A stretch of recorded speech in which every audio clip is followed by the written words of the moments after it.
Kādas ir diktatūras pazīmes? Kādas valstis vienkārši piekop tādu politiku, kur var pateikt, ka viņiem ir diktatora tieksme?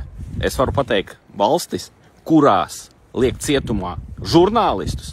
Tur ir ļoti liela iespēja, ka šajā valstī ir patiešām kaut kāda varas diktatūra. Varbūt dažādas varas. Varbūt varas, kas vienkārši slēpjas aiz kaut kādām demokrātiskām sienām, aiz kaut kādām demokrātiskiem lozungiem un saka, ka mēs esam demokrātiska sabiedrība.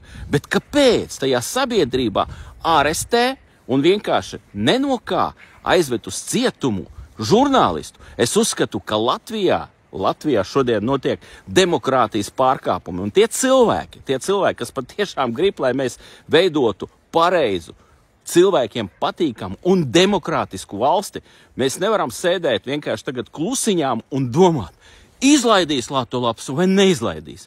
Izdarīs viņam kaut ko vai neizdarīs. Nē, mums visiem kopā jāpasaka savu nē tādai varai, tādai demokrātijai un tādai policijas vienkārši izvirtībai un visatļautībai. Katram vienkārši politikim, kas šodien ir vai pie varas, vai nav pie varas, jāpasaka savu nē. Ar žurnālistiem nevar tā rīkoties. Mēs redzam, kas notiek valstī. Mēs redzam vienkārši, ka mums apšurā brīvības pieminekli, un neviens cilvēks netiek iesēdināts. Neviens.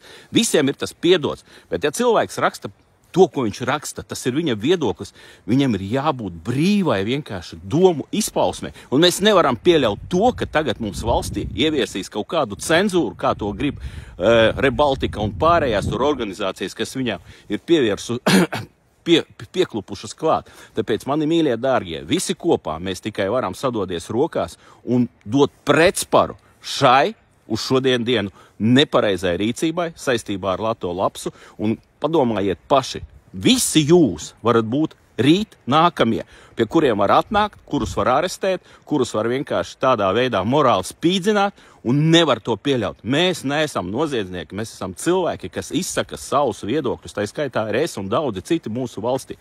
Visiem mums uz šodien dienu ir apdraudējums, un es vienkārši kā jau pieaudzis cilvēks saku, mani mīļie, dārgie, tikai apvienošanās, tikai spēku konsolidācija ir spējīga apturēt šīs nelietības.